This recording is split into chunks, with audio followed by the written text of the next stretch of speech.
Party and practice. 25, look, PPL is here. My favorite time of year. Blood, sweat, and tears dripping all over the gear. Yeah, NFL is back, so is PPL. Let the game get started. Time to see who will prevail. Yeah, the wait is over. Yeah, it's time for fantasy. It's time to draft to build a team that's capable to win the ring. As the gap attack back to back and try to get him free. He's chilling on the throne where everybody wants to be. Yeah, we all want the money. Everybody pay the fee. For me, I'm trying to win it just to brag about my team. Everybody wants to read, but it ain't easy to achieve it. But believe it when I say it, feels so good when you receive it. Yeah, BBL is back, BBL the league is whack. You can say I'm talking smack, now I'm only speaking fact. Every week we got the live show, each year we got a nice flow. The others they can see us like they're playing with their eyes closed. PPL we ride, PPL we live, PPL we high, we the best you can't deny. Welcome to the live show, life be like the sideshow. You know and I know that PPL's a war zone, 100-yard battlefield, helmets as a battle shield. PPL we're back for real, time to draft and make a deal. Alpha versus Omega, battle with the fantasy, a game of intelligence, sacrifice and strategy.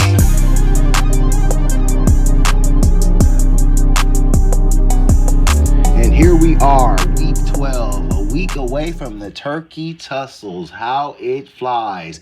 PPL Live, week 12. We are here, ready to get you guys going for the week 12 contest. But before we get into week 12, let's look at week 11 scores. Starting with the Argonauts, leaving no doubt, getting another crucial Alpha Conference win.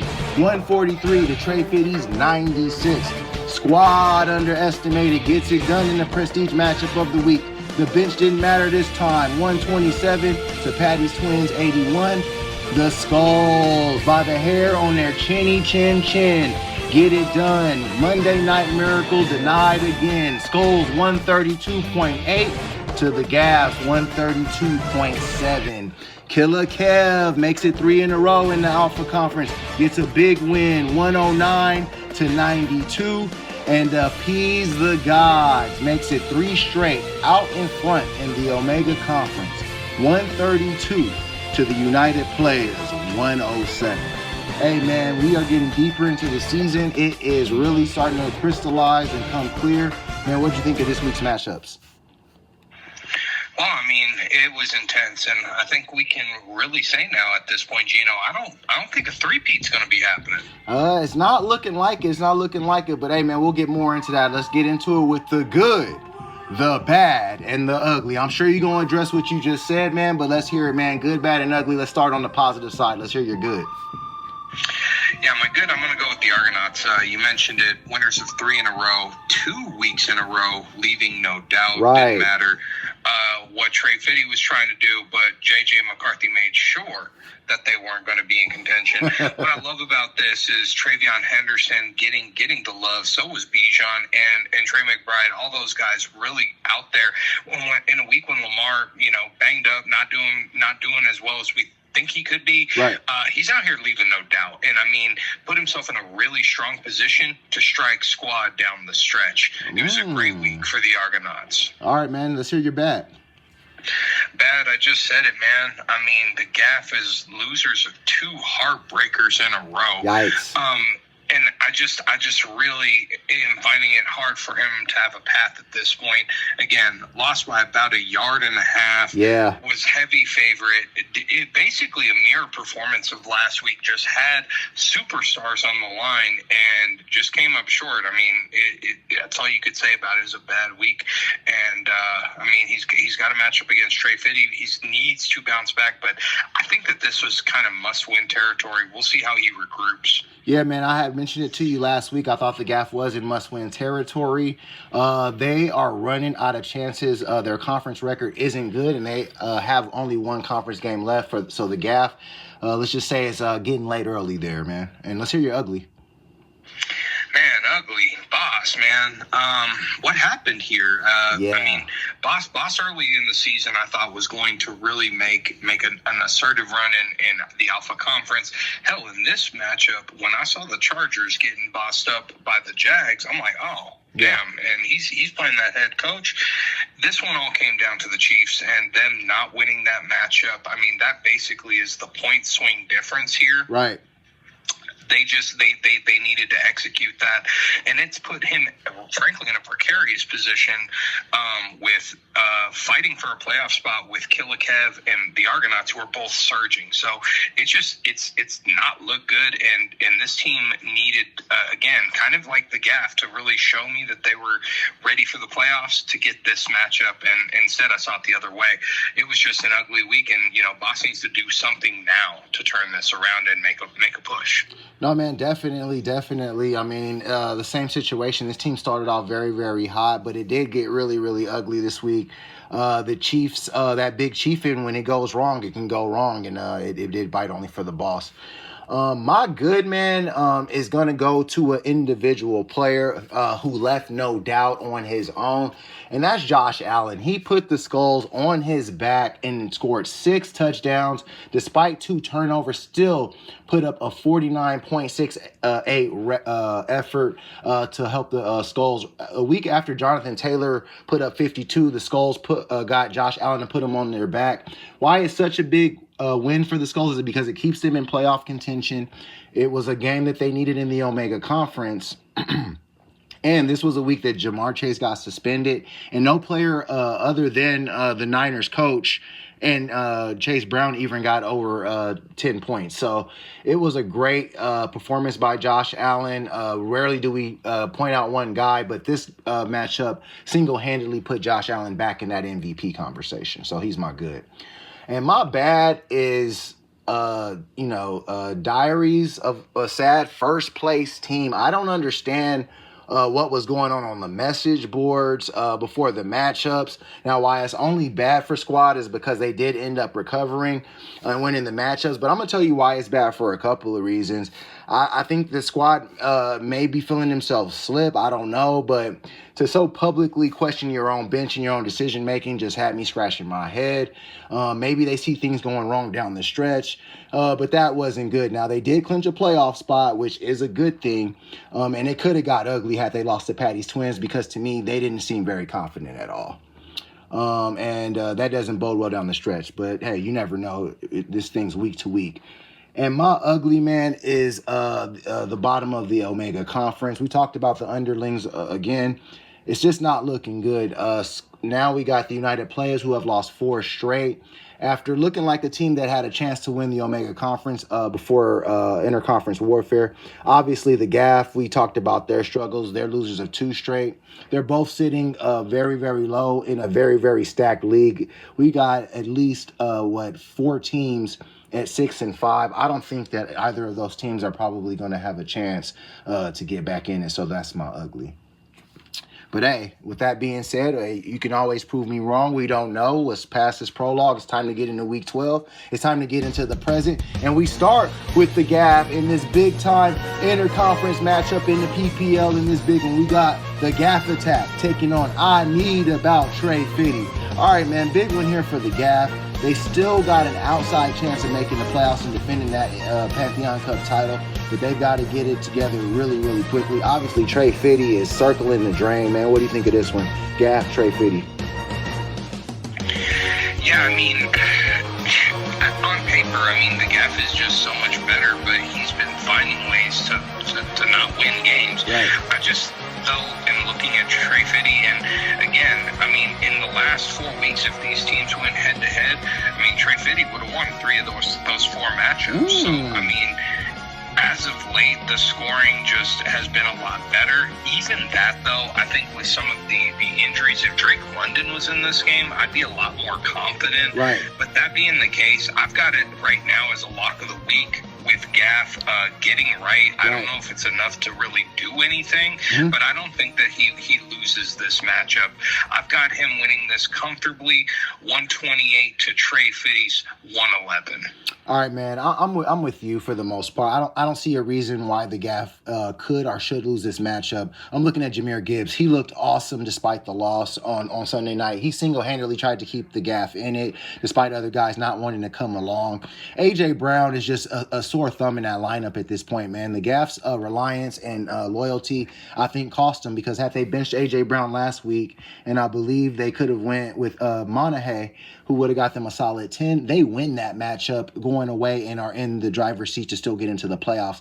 Now they are at the mercy of the teams ahead of them, and I don't like where they are. Now on Trey Fitty's side, I love that Ravens D kicker and Ravens coach stack. It really has come together for Trey Fitty, and I think that's why they've been scoring reasonably well. What they've got to do is fill things out around them. With Drake London not in the lineup, though, I think it's too tall a task to come up against a team like the Gaff, who still has a lot of talent. I got the Gaff attack getting this one, similar to what you think. I don't like to say lock of the week, but I think this one's pretty foregone conclusion. I got the Gaff getting this one 137 to Trey Fitty's 115.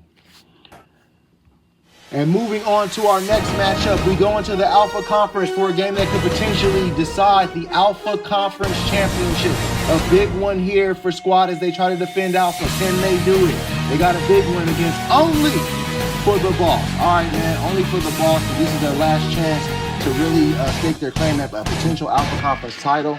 They still got a good shot if they can get this win here. Obviously, Squad Underestimated has been a team on a mission to get back to the Pantheon Cup after their matchup against Only for the Boss a few years ago in the Cup. What do you think of this one, Boss Squad? Yeah, I mean, Squad Underestimated, had a solid week last week. I think that coming into this matchup, I mean, when these teams met earlier in the season, Squad handled business. Only for the Boss, though, it may not look good. I actually like the Kansas City against Indianapolis play.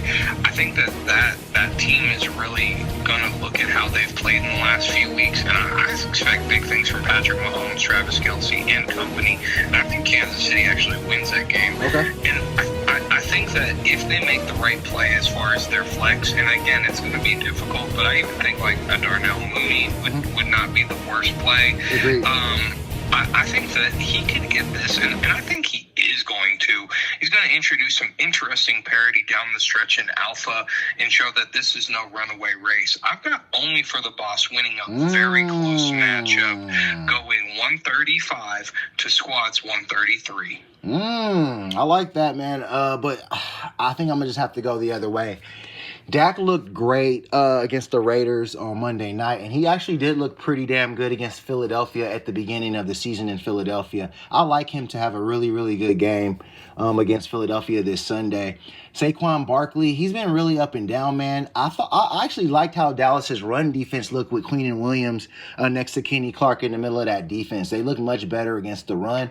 That might slow Saquon down a little bit, but let's talk about it, man. He's got Christian McCaffrey waiting for him on Monday night. That's Squad's trump card. He's always been his trump card, and I think that's what's going to lead him to victory in this one. Now, on the Boston side, I'm with you, man. I think Mahomes and Kelce are due for a bounce back against an Indianapolis team that's coming to Kansas City. I think the game is going to be very high scoring, and I think this is going to be a matchup that the Chiefs get their legs back under them. Devontae Smith, man, it's going to be interesting to see if he's going to be involved in that game plan. That Philly passing game is just not something that I would want to rely on, though. What it really is going to come down to is whether that ball, the apple of the eye of Matthew Stafford, is that ball going to Puka Nacua or Devontae Adams more? We know when they get close in, Devontae's as good as a running back on the goal line. But Puka Nacua, man, he can make it happen from anywhere on the field. I don't like Squad's flex play.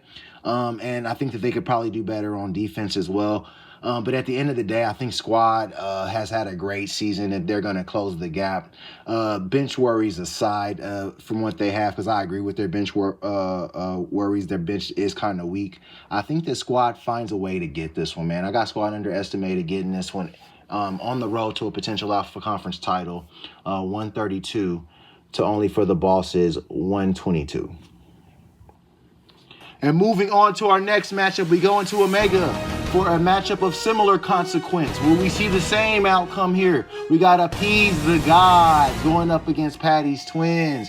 All right, man, ATG is back at the top of Omega, trying to defend the Omega Conference title. Like Squad Underestimated, they're trying to go back to the number 1 and number 2 seeds for the second straight year, hoping they could do more with it. Obviously, Patty's Twins is a proud team. They got Jonathan Taylor back in that lineup and are one of the more high-powered teams in the league.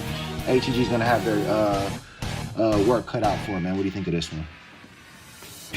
Yeah, I mean, I think that this one could have easily been a contender for a prestige matchup of the week. Absolutely. I mean, where these teams are, what it means. And again, they haven't played since week 1, and a lot's transpired. The Twins have just scored much higher throughout the season, and they especially in the last few weeks have been up and down.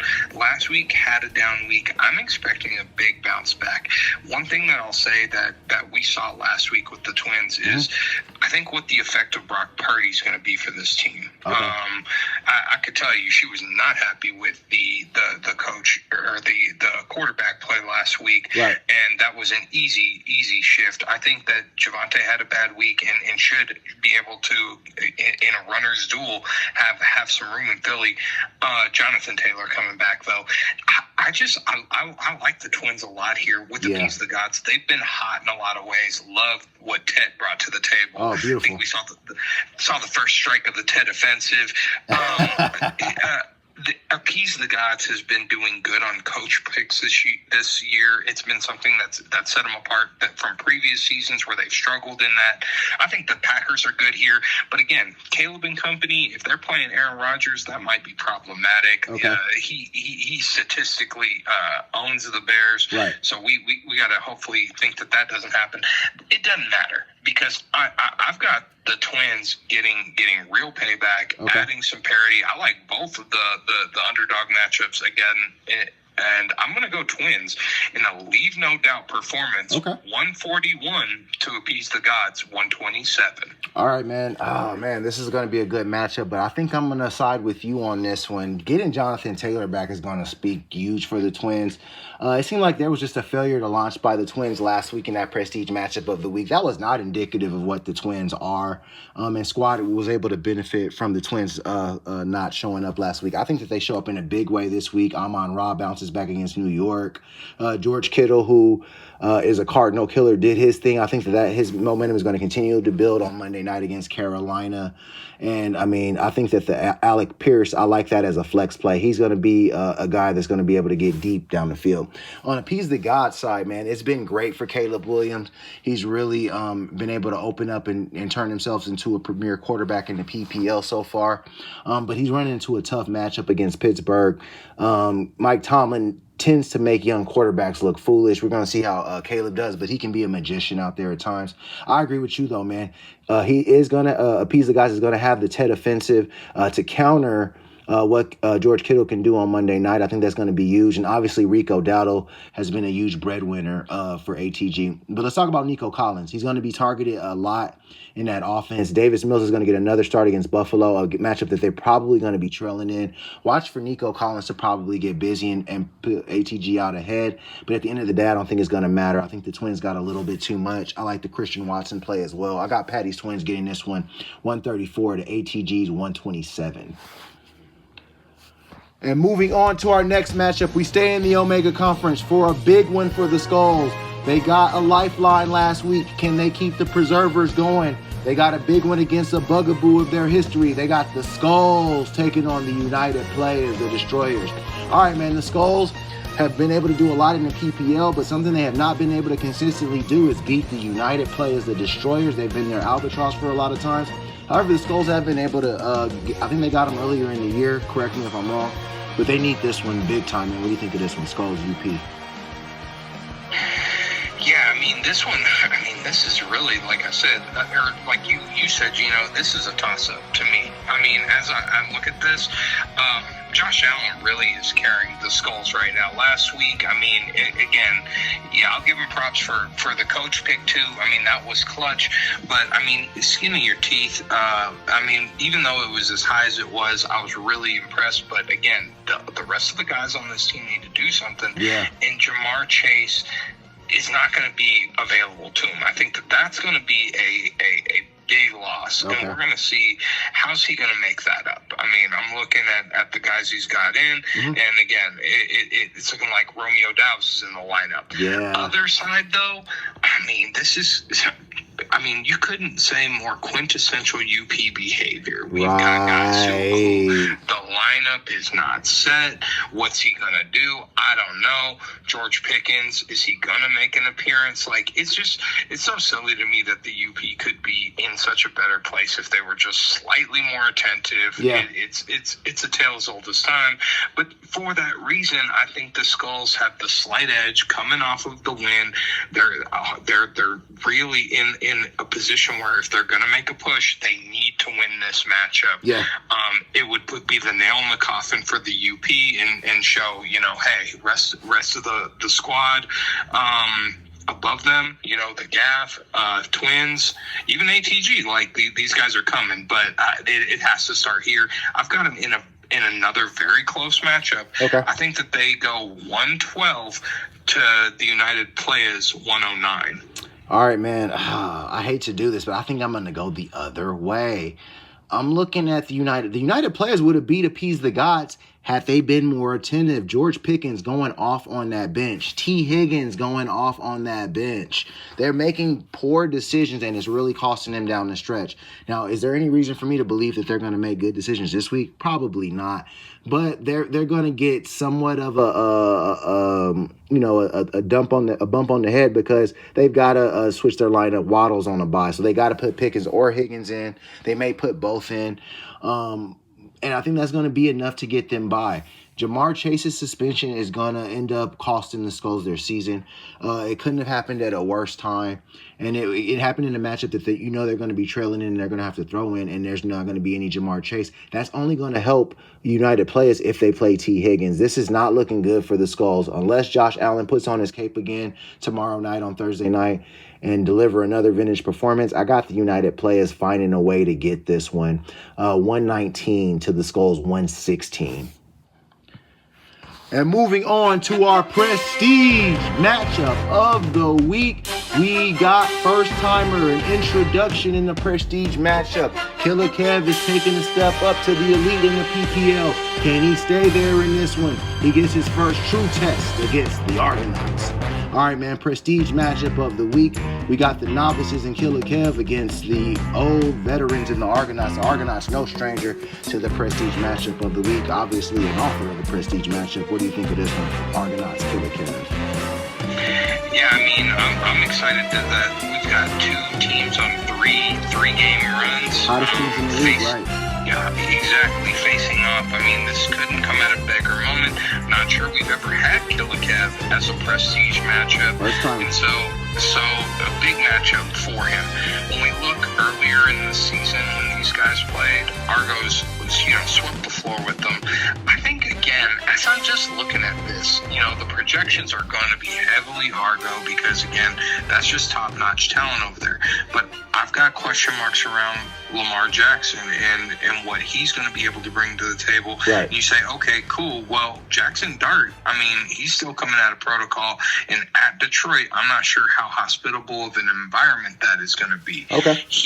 We've seen bounce back weeks out of Henderson, but now I'm hearing Vrabel say Ramondre is going to get in the mix. So I've got question marks.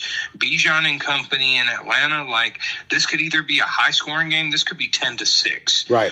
Justin Jefferson is handcuffed by JJ.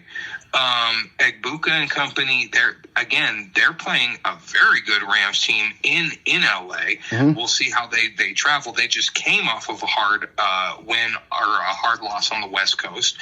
And again, Jacksonville's playing out of their minds. Lions and Seahawks coach love for the Argos. So, I mean, it's all there, but I could see ways where it could potentially not go right. Okay. When I look at Killer Kevin company, I mean, a trip to Minnesota should be nothing but what Green Bay needs right now. Okay. I look at the matchups that Smith Nigma have. I like Jamison Williams has been hot of late. Mark Andrews is getting rush touchdowns. So I'm just saying, if Killer Kev goes out there, and what I would recommend is, hey man, you've got some guys who are talented on your bench who are probably out for the season. Hey, go see if somebody's willing to trade for one of those guys to get you somebody who's quality in for this matchup, and go find a winning coach. I think you can do it. Okay. I think that That's asking a lot of Killa Kev, though, and he's got to start moving on it. I think that the Argos are just too strong, and I've got them showing the young man, welcome to the prestige matchup of the week. Okay. I've got the Argonauts winning this one 136 to Killa Kev's 124. All right, man. I'm with you. I mean, I think the Argonauts are going to win this. I mean, you said a lot, and I agree with a lot of what you said, but at the end of the day, Killa Kev isn't going to have the same revenues of scoring this week. Let's just look at what he's not going to have. He's not going to have Devin Achande, who is the number, let me look, 3 ranked running back in the PPL. You're not going to make up that production. Josh Jacobs is questionable. That's the numbers. That's his whole running back rotation. He's going to have to look into free agency, obviously, to find something because other than Travis Etienne, who is having a pretty good year, they don't have any replacements at the running back position. Now, right receiver, they look great there. I love Jackson Smith and Jigba's matchup against Tennessee. And the Argonauts obviously liked it too because they went and got that Seahawks coach. Jamison Williams, obviously on that Lions offense, can score some points. And Mark Andrews can check Lamar. But on the Argonauts side, they've got a lot of revenues of scoring. It looks like they're in position to take this matchup. Killa Kev not having those guys is going to make a difference, and I think that's going to be the difference in this matchup. The Argonauts drew them on a good week. I agree with you. I think Killa Kev at full strength could give the Argo a run for their money, but they're not at full strength. I got the Argonauts getting this matchup 129 to Killa Kev's 116. All right, PPLers, thanks for another great week of PPL Live. Hope you guys enjoyed. Like, comment, subscribe. Have a good week, good luck, and may the odds be ever in your favor.